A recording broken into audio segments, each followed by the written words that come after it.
Ladies and gentlemen, life has a way of cornering us. Have you ever felt like everything you tried failed? Like every door you knocked on slammed shut? Like the weight of the world was on your chest, and you couldn't even breathe? I've been there. Maybe you have too. And it's in those moments when strength runs out, when money runs out, when hope runs out, that you are faced with a choice. Trust God or die inside. Now, when I say die, I don't just mean physically. I mean spiritually, emotionally, mentally, because without trust, without faith, you can still wake up every day, but you're not really living. Think about it. A plane takes off in the middle of the night. The passengers can't see a single thing outside the window. It's just darkness. But they sit there calmly. Why? Because they trust the pilot.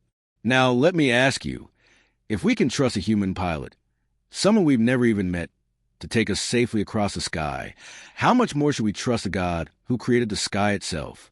But here's the problem. We like control. We like to see the map. We want God to hand us the blueprint of our lives before we even take the first step. But God doesn't work that way.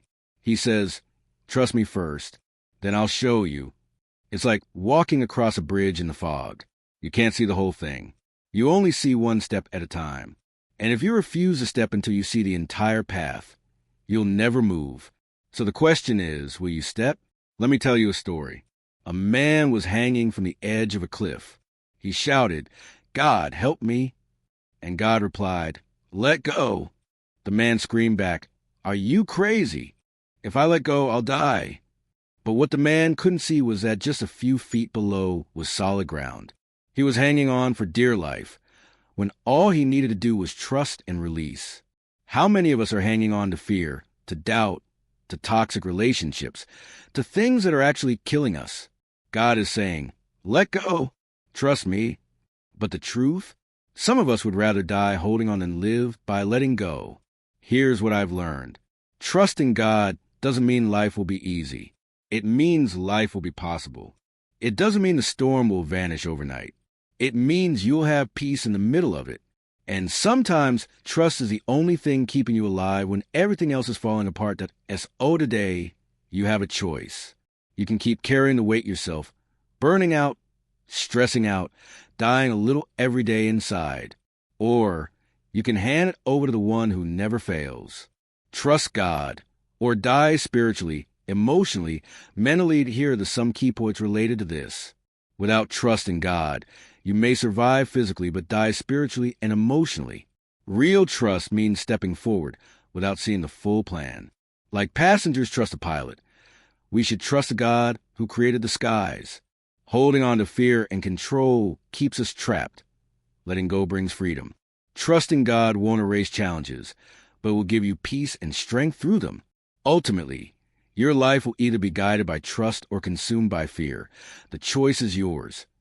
You know what's scarier than physical death? It's living every single day, but feeling like you're already dead inside. And a lot of people are there right now. They wake up in the morning, they scroll through their phones, they get dressed, they go to work, they laugh at small jokes with coworkers. But deep down, their soul is exhausted. Their fire is gone. That's what happens when you stop trusting God. See, life without trust isn't life. It's just survival. It's like running on autopilot. Your heart is beating, but your spirit is suffocating. Let me give you a picture of what I mean. Imagine you're on a long road trip. You've been driving for hours, you're tired, but you keep going because you don't want to stop. You don't even know if you're on the right road anymore, but you keep pressing the gas. That's what life looks like when you try to do it all on your own. No map, no GPS, just sheer willpower. And eventually you burn out. Now, here's the crazy thing. We do this to ourselves all the time. We say, I've got this. I'll figure it out. But behind closed doors, we're crumbling. And what we don't realize is God is right there, holding the map, saying, trust me, I know where you're going. I know the way. But instead, we keep driving blind. And when you do that long enough, something inside of you starts to shut down. Your joy dries up. Your peace disappears. Your hope fades. And little by little, you die, not on the outside, but on the inside. Let me tell you a real story. There was a man I met years ago. Successful on outside. He had the house, the car, the job. People looked at him and thought, wow, he's living the dream. But one night, he opened up and said, you know what? I feel like a zombie. I wake up, I go through the motions, but I don't feel alive anymore. Why? Because everything he built was on his own strength, his own effort, and deep down he had no anchor, no trust, no faith holding him together. That's what I mean by dying inside. Let me make it even more real. Think of phone. On the outside, it looks fine. No cracks, no scratches. But the battery inside is dead. It's useless. It doesn't matter how shiny it is. Without power, it can't function. That's how a lot of people are today. They look good on the outside, but inside their soul's battery is empty. And trust in God, that's the charger. That's the power source. Without it, you're just a beautiful phone sitting in the dark. Now I know some of you might be thinking, but I've trusted before and I got hurt. I prayed and nothing happened. I believed and life still knocked me down. And I get it. We've all been there. Disappointment makes it hard to trust again. But here's the thing. You can't stop drinking water just because one cup didn't quench your thirst. You can't stop breathing just because the air was heavy one day. Trusting God isn't about getting everything you want instantly. It's about keeping your soul alive when everything else feels dead. There's a story I love. A little boy was standing at the edge of a swimming pool. His dad was in the water, arms wide open, saying, "Jump, I'll catch you." The boy hesitated. He was scared. The water looked too deep. What if you drop me? What if I sink? But the dad just kept saying, "Trust me, I've got you." And when the boy finally jumped, guess what? His dad caught him. That's the picture of trust.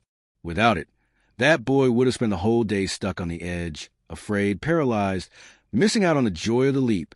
That's what many of us are doing. We're stuck on the edge of life because we're afraid to let go and trust God. But here's the truth. Staying on the edge might feel safe, but it's not living. It's just existing. I once heard someone say, faith doesn't always take away the pain, but it gives you the strength to survive it. And I'll add to that, without faith, without trust, you may survive physically, but your spirit shrivels up. Look at people battling illnesses. I've met cancer patients who are more alive than healthy people because their trust in God keeps their hope burning. One woman told me, "If I don't trust him, I've already lost. My body may be weak, but my soul is still strong." That's the difference. Trust is life support for the soul. Without it, you're just waiting for the end. With it, even in the darkest night, your soul is alive. So if you're listening right now and you feel empty, if you're surviving but not living, if you're smiling at the world but cry inside, maybe it's not more effort you need. Maybe it's not more control. Maybe it's trust. Because the truth is simple. Without trusting God, you're breathing, but you're not alive. Picture yourself standing on a foggy bridge late at night. The air is cold. Your vision is limited, and you can only see a single step in front of you. Beyond that, nothing. No clear outline of where the bridge ends. No proof that it's safe. No guarantee that you won't fall. Every part of you wants to stay still. Every instinct screams, don't move until you can see it all. But the truth is, if you refuse to step forward until the whole path is visible, you'll stay frozen in the same place forever. That is what life feels like when we demand to see the full plan before trusting God. It's a silent prison built not of walls, but of fear and control. Trusting without seeing the whole picture is uncomfortable, almost unnatural. We've been trained to believe we need certainty before moving, that we need answers before action, that safety comes from knowing every detail. Yet life doesn't work like that, and neither does faith. God rarely shows us the entire road. He shows us one step, just one, and then he waits. Will we move, or will we stay stuck? Think about Abraham, called to leave his homeland, his family, everything familiar. God didn't hand him a detailed roadmap. He didn't say, "Abraham, here's exactly where you'll live. Here's how many children you'll have. Here's how long it will take." He simply said, "Go to the land I will show you. Not the land I have shown you. Not the land you can see from here. But the land I will show you." That's trust. That's stepping into fog with nothing but faith, that the next step will hold. But most of us struggle here. We want guarantees. We want evidence. We want to know, if I forgive, will they change? If I take this risk, will it succeed? If I let go, will something better come? And when the answers don't appear, we hesitate. We stall. We convince ourselves that waiting is wisdom, when sometimes waiting is just fear dressed up in rational clothes. I remember a friend who had a dream to start her own business. For years, she talked about it, researched it, sketched out plans. But she never moved. She wanted God to show her every detail before she took the leap.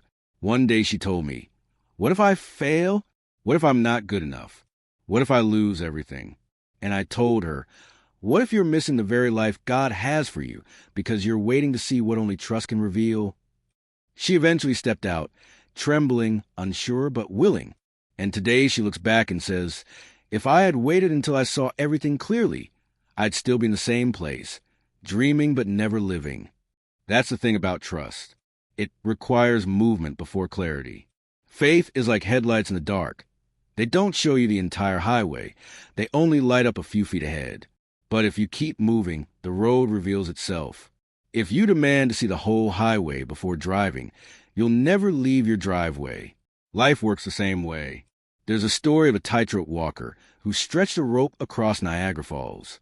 Crowds gathered as he walked back and forth across that rope, pushing a wheelbarrow, doing tricks, amazing everyone. Then he turned to the crowd and asked, "Do you believe I can carry a person across in this wheelbarrow?" Everyone shouted, "Yes, we believe." But when he said, "Who will volunteer?" silence filled the air. Everyone believed, but no one trusted enough to get in. And isn't that us? We say, "God, I believe in you." But when he asks us to step into the wheelbarrow, to take the risk, to surrender control, we freeze. We want to see him carry someone else across before we get in. We want certainty before trust. But faith doesn't work that way. Think about Peter stepping out of the boat. The storm was raging, the wind howling, the waves towering. Jesus said, "Come." That's it. No promise that the water would feel like solid ground. No assurance that Peter wouldn't sink. No explanation of how it would work. But imagine yourself boarding a plane late at night. It's dark outside, the kind of darkness where even the runway lights seem swallowed by the sky. You find your seat, fasten your belt, maybe close your eyes. The engines roar, the plane lifts, and within minutes you're thousands of feet above the ground. You look out the window and see nothing but endless black. No roads, no landmarks, no signs telling you where you're headed. And yet you don't panic. You don't rush to the cockpit, demanding to see the flight plan, demanding to check the pilot's license, demanding to understand every lever and button. You sit back. You relax. You might even fall asleep. Why? Because deep down you trust the pilot. You've never met them. You don't know their story. But you believe they know what they're doing. That trust allows you to fly in peace. Now think about this. If we can trust a human pilot, a stranger we've never spoken to, with our lives at 30,000 feet, how much more should we be able to trust the one who created the skies themselves? The God who designed every cloud, every gust of wind, every law of gravity that even airplanes obey. And yet, here's the reality. We often struggle to trust him. We put our confidence in human systems, in technology, in strangers, and we say, "I believe this will carry me through." But when it comes to God, the one who gave us breath in the first place, suddenly we hesitate. Suddenly we doubt. Suddenly we ask for proof after proof before we're willing to let go. I knew someone once who was terrified of flying. Every time she boarded a plane, her hands would shake, her chest would tighten, and she would whisper prayers under her breath. But the interesting thing was, she still flew. She didn't stay on the ground. She got on the plane because, at the end of the day, her desire to reach her destination was stronger than her fear. Isn't that a picture of faith? Sometimes trusting God doesn't mean you'll feel calm. Sometimes your hands will still shake. Your voice will still tremble. Your heart will still race. But you choose to trust anyway. You choose to board the flight. You choose to let him carry you through.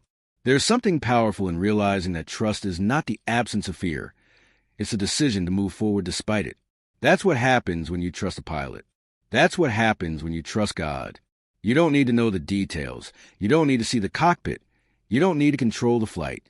You just need to believe that the one guiding the journey knows where you're going.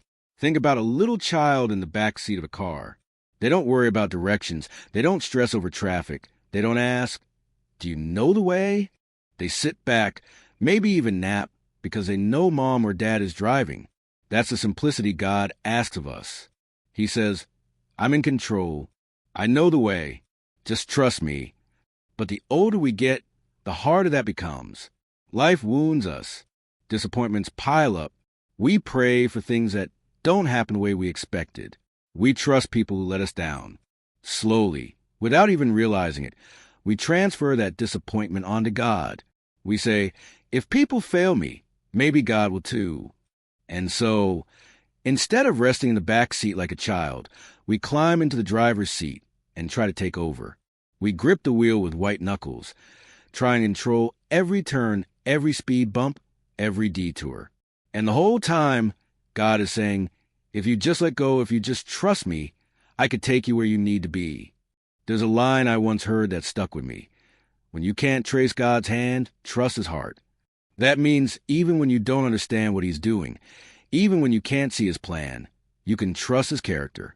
You can trust that he is good, that he is faithful, that he won't abandon you mid-flight. Just like no pilot boards a plane intending to crash it, God doesn't lead you into life intending to destroy you. He leads you with purpose, with intention, with care. I remember hearing about a man whose entire life felt like it was falling apart. He lost his job, his health began to fail, and his relationships broke down. He said, "I feel like my plane is going down." But later, looking back, he realized that what felt like a crash was actually a course correction. Losing that job pushed him into his true calling. The sickness that slowed him down forced him to value his family more. The broken relationships made space for deeper, healthier ones. At the time, it felt like the pilot had abandoned the controls. But in reality, God was guiding him to a destination he couldn't yet see. This is why Jesus said, "Look at the birds of the air. They do not sow or reap or store away in barns, and yet your heavenly Father feeds them. If he takes care of creatures that don't even know how to worry, how much more will he take care of you?" Birds don't file flight plans. They don't question whether the wind will carry them. They simply fly, trusting the God who made the sky to hold them up. Maybe right now, you're sitting in the dark of your own kind of airplane. You don't know where life is taking you. The turbulence feels too strong. The seatbelt sign is on, and you're gripping the armrest so tightly your hands hurt. You're saying, "God, I don't know where this is going. I can't see the end. I don't understand why this is happening." And in that moment, he whispers, "Do you trust me?" Not, "Do you understand me?" Not, "Do you see the plan?" But simply, "Do you trust me?" Because that's what trust is, not seeing but believing, not controlling but surrendering. So the next time you step onto a plane, remember this. You don't demand proof from the pilot. You don't argue with the flight path. You sit back, buckle in, and trust. If you can do that with a stranger in a cockpit, surely you can do it with the creator of the universe. Because he's not just guiding a machine through the sky. He's guiding your very life. And he hasn't failed yet. Imagine someone clinging to a rope that's tearing the skin from their hands. Their muscles shake, their arms ache, their breath grows shallow, but they refuse to let go. They believe if they release their grip, they'll fall into emptiness, into disaster. Yet what they cannot see is that just below their feet is solid ground, a safe landing that will hold them if only they let go. That's what many of us do in life. We cling to fear, to control, to toxic relationships, to old pain, thinking if we let go, we'll collapse. But the truth is the opposite. It's the holding on that destroys us. Trusting God begins with release, with surrender, with opening your hands to let him carry what you were never designed to carry. I remember a story of a woman who held on to a broken relationship for years. Her heart told her it was killing her joy, her peace, her worth, but her fear whispered, "What if you never find someone else? What if this is all there is?" So she clung tighter, shrinking day by day, her laughter fading, her spirit dimming. She was alive, yes, but she wasn't living. Only when she finally let go Tears streaming, heart trembling, did she realize that letting go wasn't the end, it was the beginning. God brought peace, healing, and eventually a love that was healthy and true. But she couldn't receive any of it until her hands were empty. Isn't that the way we all live at times? We hold on to anger because releasing it feels like losing control. We hold on to bitterness because forgiving feels like weakness. We hold on to plans because if we don't, who will make them happen? Yet all the while, our grip drains us. Our knuckles whiten, our strength fades, and slowly, the very thing we thought was saving us is a thing killing us. Holding on to fear is like inhaling but refusing to exhale. You suffocate yourself with what was never meant to stay inside. I once heard someone say, the tighter you grip sand, the faster it slips through your fingers. That's the truth of life. The more you try to control everything, your future, your image, your relationships, the more it escapes you. Control is an illusion. You think you're keeping yourself safe, but really you're just exhausting yourself trying to hold what cannot be held. There was a man whose entire life was built on his career. He held on to his job title like it was his identity, his worth, his very reason to exist. When that job was suddenly taken away, he felt as though he had fallen off a cliff. But years later, he looked back and said, losing that job was the best thing that ever happened to me. It forced me to let go of who I thought I was, so I could discover who God made me to be. Sometimes what feels like death is really the birth of something new, but you cannot step into it until you release what's in your hands. Think of a child holding tightly to a broken toy. The parent bends down with a brand new gift, something better, brighter, whole. But the child cries, refuses, shakes their head. They can't imagine life without that old toy, even though it's cracked, even though it doesn't work anymore. And the parent waits patiently, knowing that once the child lets go, their joy will overflow. That's how God looks at us. He says, release what's broken. Trust me with your heart. I have something greater for you. But too often we sit there clinging to what's destroying us, because fear tells us it's safer to hold what we know than to step into what we can't see. There's a powerful story of a farmer who trapped monkeys by placing fruit inside a small jar with a narrow neck. The monkey would reach in, grab the fruit, and then find its fist stuck inside. It refused to let go of the prize, and because of that stubborn grip, it was trapped. Freedom was as simple as releasing its hand, but the monkey never did. How many of us are trapped by the same choice? Freedom is just a release away, but we cling to pride, to fear, to control, until we find ourselves imprisoned by our own grip. Letting go is not about losing. It's about trusting. It's about saying, God, I can't carry this anymore. I can't fix this. I can't control this. I release it to you. It's terrifying, yes. It feels like falling. But the miracle is, every time you let go, you discover you were never falling. You were being caught. God has always been the ground beneath your feet, the arms beneath your fall, the safety beneath your surrender. I knew someone who battled anxiety for years, and she said something that stuck with me. My breakthrough came not when I got stronger, but when I stopped trying to control everything. When I let go and said, God, I trust you with this. That's when the chains broke. Her healing wasn't in the holding. It was in the releasing. And maybe right now, you're carrying something heavy. Maybe it's a dream you're afraid to surrender. Maybe it's a relationship you're terrified to release. Maybe it's a fear of the unknown that keeps your hands clenched tight around your life. And God is whispering to you the same words he whispered to that man on the cliff. Let go. Not because he wants you to lose, but because he knows what waits when your hands are free. Holding on feels like safety, but it's slowly killing your spirit. Letting go feels like risk, but it's the doorway to life. Trust is never proven by how tightly you hold, but by how freely you release. The rope you're gripping might be tearing you apart, but the ground beneath you is solid, steady, waiting. And the moment you release, you'll discover what was true all along. You were never falling. You were being carried. There's something we all want but rarely find. Peace. Not the kind of peace that comes from a quiet room or a holiday trip, but the kind of peace that holds you steady when the storm is raging around you. And that's the heart of trusting God. It doesn't make the storm disappear, but it gives you calm inside it. Without trust, the storm drowns you. With trust, You can stand in the middle of the chaos and still breathe. I remember meeting a man whose life had fallen apart in the span of 1 year. He lost his business, his marriage ended, and his health began to fail. He told me there were nights when he sat in his car outside the hospital, just staring at the steering wheel, unable to move, overwhelmed by the weight of everything crashing down. He said the only thing that kept him from giving up completely was a quiet prayer he would whisper, "God, I don't know how this ends, but I trust you're still here." Did his problems vanish? No. His business didn't magically come back. His marriage didn't suddenly heal.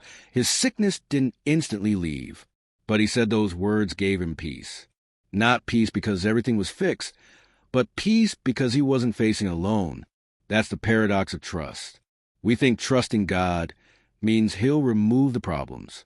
But often, trust doesn't change what's outside. It changes what's inside. It's the difference between being tossed around by the storm and standing in the middle of it with your feet planted, saying, "This storm won't define me." Think about a ship in the ocean. The waves are wild, the wind is violent, but the anchor holds it steady.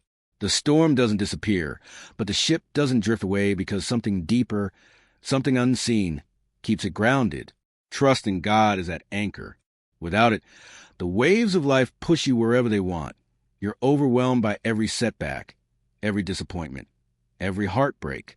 With it, you still feel the waves, but you're not destroyed by them. There's a verse that says, "You will keep in perfect peace those whose minds are steadfast, because they trust in you." Perfect peace doesn't mean perfect circumstances. It doesn't mean sunshine every day. It means that even in the middle of sickness, even when bills pile up, even when the people you love walk away, there's a stillness inside that can't be shaken. And that kind of peace only comes from trust. I once watched a documentary about firefighters running into burning buildings. Everyone else was screaming, running out, panicked. But they moved with focus, with calm. Later one of them said, "The fire is real, the danger is real, but we've been trained to trust the process." That's exactly how trust in God works. Life will always have fires. Panic will always surround you. But when you've trained your soul to trust, you don't live in fear of the flames. You move through them with peace, knowing you're not alone. A young mother I knew once shared her story of losing her child.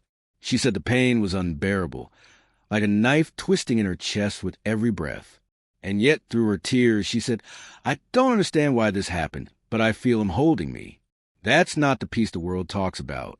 That's not something you can create with positive thinking or distractions. That's the kind of peace that only comes when trusting God carries you through what you can't carry yourself. So many of us believe peace is found in control. We think, if I can fix the situation, if I can plan every detail, if I can protect myself from pain, then I'll be at peace. But real life doesn't work like that.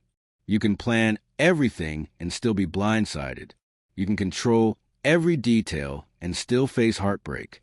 And when peace depends on circumstances, it will always vanish the moment life shifts. But when peace comes from trust, it's unshakable because it isn't tied to what changes. It's tied to the one who never does. Imagine standing in the middle of a hurricane, but inside you there's a quiet song playing. Something steady, something soft, reminding you that no matter what happens, you're held. That's what trusting God feels like. It doesn't make sense to the world. People look at you and wonder, how are you still standing? How are you not broken? And your only answer is, because my peace doesn't come from the storm ending. It comes from knowing I'm not alone in it. There's a story in the Bible of Jesus sleeping in a boat during a violent storm. The disciples were panicking, convinced they were about to die. They woke him, shouting, "Don't you care that we're drowning?" And Jesus calmed the storm, yes, but even before he did, he was asleep in it. Think about that peace so deep that even waves crashing into the boat couldn't shake him. That's the kind of peace God offers when you trust him. A peace so strong, you can rest in the middle of chaos. Maybe right now, you feel like your boat is sinking. The waves of debt, sickness, loneliness, or fear are crashing against you, and you don't know how much longer you can keep going. Maybe you've been crying out, "God, where are you?" And maybe he hasn't calmed the storm yet. But the invitation is still there. Trust. Trust that He's in the boat with you. Trust that He hasn't abandoned you. Trust that even when the storm is raging, He can give you a peace that passes understanding. And that's the beauty of it. Trust doesn't promise an easy life. Trust promises a possible life. Trust doesn't erase the pain. It gives you strength inside it. Trust doesn't remove the waves. It anchors you in them. And without it, the storms of life don't just test you, they consume you. Peace in the storm is not something you manufacture. It's not something you achieve by pretending everything is fine. It's something you receive when you open your hands and whisper, "God, I can't, but I trust you can."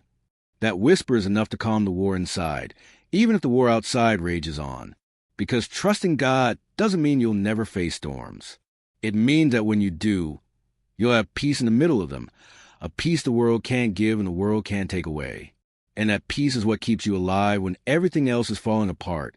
There's a moment in every person's life where the question of eternity can no longer be ignored. It comes in a hospital room when the machines are beeping and the doctor delivers news you never wanted to hear. It comes at the graveside when you watch the dirt cover the coffin of someone you thought would live forever. It comes in the quiet of the night when everything is silent and you realize that all your possessions, all your accomplishments, all the things you run after will one day mean nothing because time itself is slipping through your fingers. And in that moment, the question that echoes louder than any other is this: what happens when this life is over? Trusting God isn't just about surviving today. It's about securing your eternity. I once met a man who spent his whole life chasing success. He had the money, the cars, the recognition, everything people dream about. But when he turned 70 and his health began to decline, he confessed to his friend, "I built my entire life on things I can't take with me. And now I realize I never built anything for what comes after." There was no peace in his eyes, only fear. And that's what happens when trust is placed in temporary things. When the foundation of your life is your career, your possessions, or even your relationships, eventually death exposes the truth. You can't carry them beyond the grave.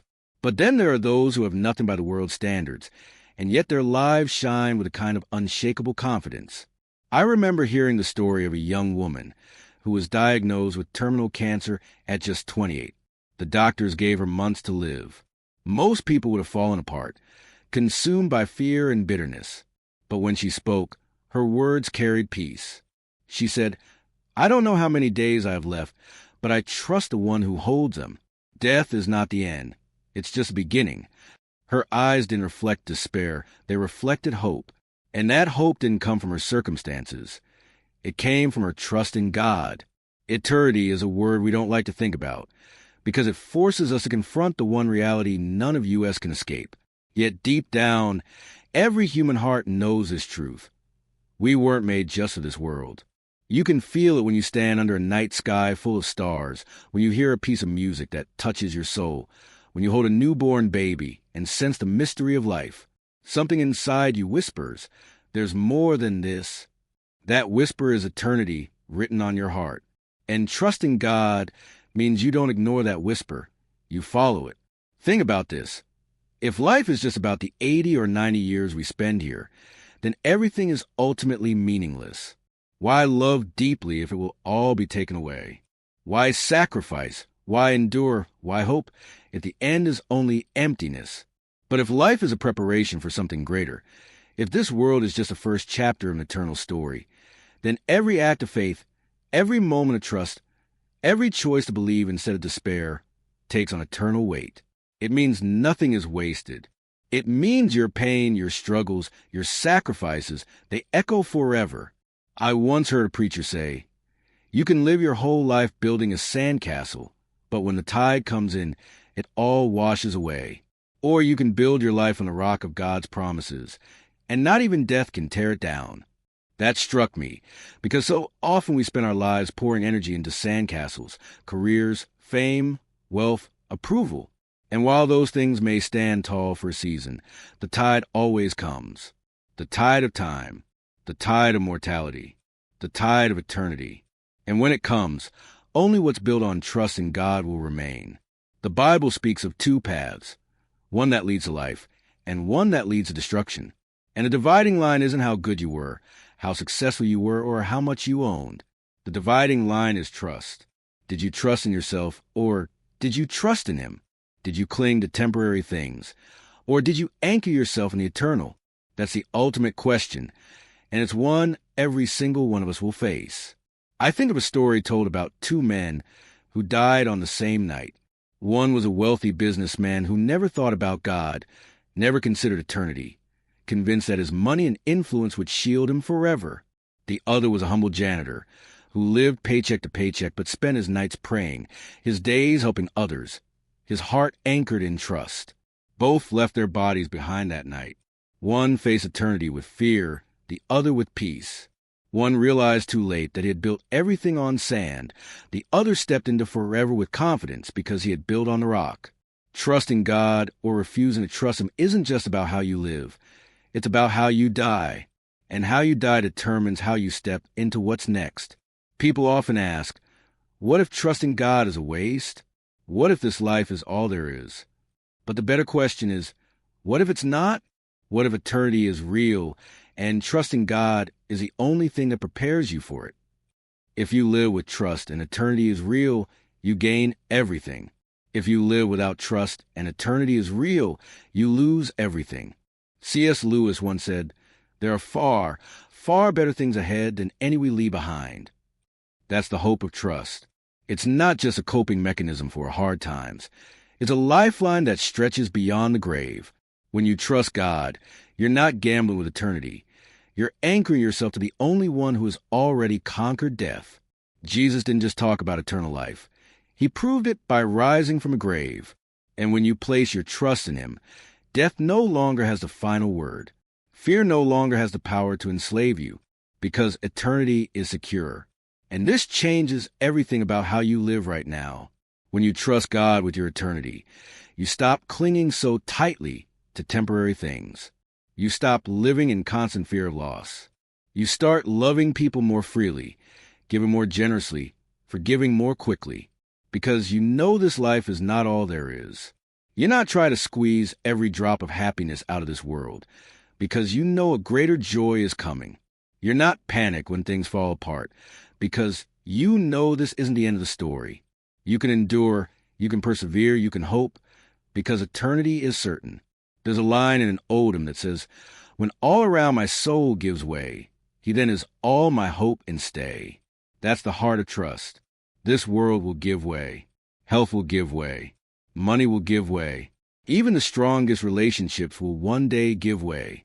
But God will not. And when everything else crumbles, the one who trusts in Him will not crumble, because their eternity is secure. So the question is simple but unavoidable.